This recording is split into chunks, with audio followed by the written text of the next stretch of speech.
como conciliar representatividade com diversidade. Como os partidos se organizam no Brasil? Bom, no Brasil há uma lei que se chama Lei dos Partidos. Essa lei é a Lei 9.096 de 1995. É uma lei, portanto, que está completando 11 anos. Antes dessa, havia uma outra lei chamada Lei Orgânica dos Partidos. O que determina essa lei em linhas gerais? Porque ela é uma lei complexa. O que ela determina? Determina que os partidos têm que ter garantias de democracia interna. Os partidos, para que operem numa democracia, têm que ser democráticos internamente. Estabelece os procedimentos para que os candidatos possam se eleger. No Brasil, por exemplo, ele tem que estar afiliado ao partido político um ano antes da eleição, sem o que ele não pode concorrer.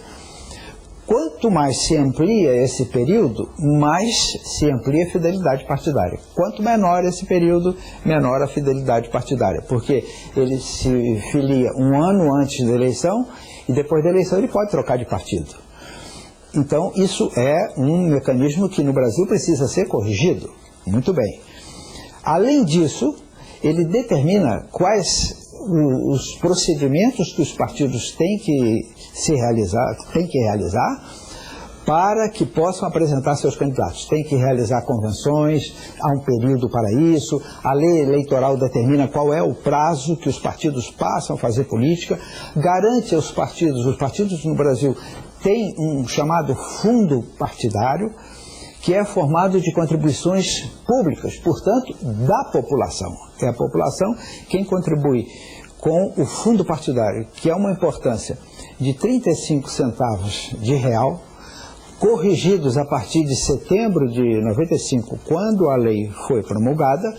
Isso é atualizado e esses valores são distribuídos aos partidos. Vejam que os partidos, embora instituições de natureza privada, têm uma função pública. Eles recebem subsídios do governo para que possam funcionar, alugar suas sedes, etc., e para que possam captar recursos dos seus filiados, dos seus aliados, dos seus financiadores, além dos recursos públicos que recebem para o seu funcionamento. 20% desses recursos públicos do fundo partidário são destinados a que os partidos tenham institutos de formação política.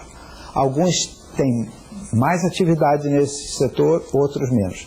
E essa destinação de recursos é proporcional às bancadas na Câmara dos Deputados. Quanto mais votos e quanto maior o número de eleitos, maior será a participação do fundo partidário. Então, a lei orgânica, a lei dos partidos, hoje chama-se lei dos partidos, cuida exatamente de todos esses detalhes para permitir o funcionamento dos partidos. Professor, nos mantendo na realidade brasileira, há muitos partidos.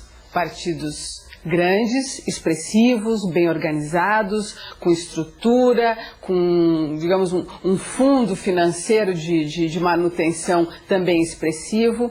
E há diversos outros pequenos partidos, muitas vezes com pouquíssima expressão política, com pouquíssima representatividade.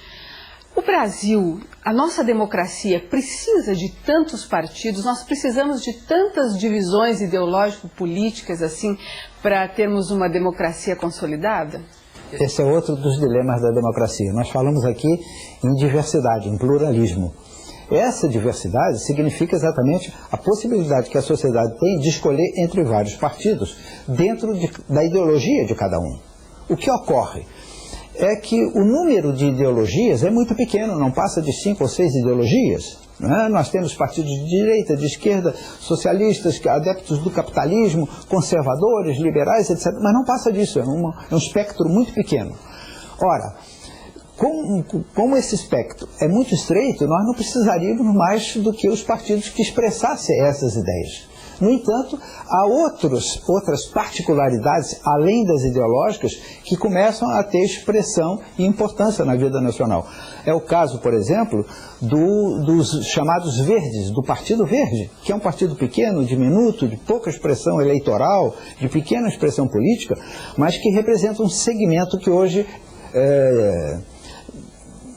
consegue expressar as preocupações com a conservação do meio ambiente. E é uma questão universal. Exatamente, e por isso esse partido nasceu na Alemanha, o Partido Verde nasceu na Alemanha.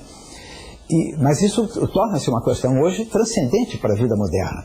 Então, esses partidos, como é o caso do Partido Verde, que tem pequena expressão eleitoral e pequena expressão ideológica, eles em geral estão alinhados com a esquerda, né, mas não constituem uma ideologia em si, procuram ocupar o seu lugar na sociedade. Isso é o que tem ocorrido, ou seja, a quantidade de expressões que não são ideológicas, mas são políticas, começam também a ocupar seu lugar. É evidente que na maioria das democracias há um pequeno número de partidos. O Brasil está passando por isso, né? Hoje nós temos 17 partidos representados no parlamento. Nesta eleição vai se aplicar uma cláusula de barreira. Os partidos que não consigam ultrapassar a barreira de 5% vão perder, não vão desaparecer, mas vão perder algumas prerrogativas dentro do parlamento. Nessa próxima eleição, portanto, vai se aplicar a cláusula de barreira. O que significa essa cláusula de barreira? Os partidos que não conseguirem pelo menos 5%, ultrapassarem 5% ou mais de 5%, vão perder uma série de prerrogativas da vida parlamentar. Isso significa que ele vai continuar a ter expressão política, mas vai ter menos poder dentro do parlamento, menos prerrogativas parlamentares. Isso, evidentemente, deve diminuir um pouco a sua influência. Isso deve contribuir também para que os partidos que são chamados exclusivamente eleitorais, que só aparecem, nós só conhecemos no dia da eleição, eles vão perder importância e vão terminar desaparecendo da vida pública, como aconteceu em todas as grandes democracias. Professor, entra ano e sai ano e só se ouve falar de reforma política no Brasil. Reforma política é digamos assim, um paliativo político, eleitoreiro, oportunista, ou é realmente uma necessidade para a realidade política do país? Bom, o que essas reformas políticas deveriam propor eram exatamente as mudanças necessárias do sistema político. O sistema político em seu conjunto é formado de 3 subsistemas. O subsistema eleitoral, o subsistema partidário e o subsistema de governo. O que são esses 3 subsistemas? Na realidade são grandes sistemas. E não há muito o que se mudar nisso. Por exemplo, com relação ao sistema eleitoral, você só tem 2 possibilidades. Ou tem o sistema majoritário, voto pelo sistema majoritário, ou proporcional. No caso do Brasil, é o voto proporcional que está prescrito na Constituição. Não é o único. O presidente da República, os senadores, os governadores, os prefeitos são eleitos pelo voto majoritário. Os vereadores, os deputados estaduais e deputados federais são eleitos pelo sistema proporcional, que é um sistema mais justo do que o sistema majoritário. Mas você tem que escolher.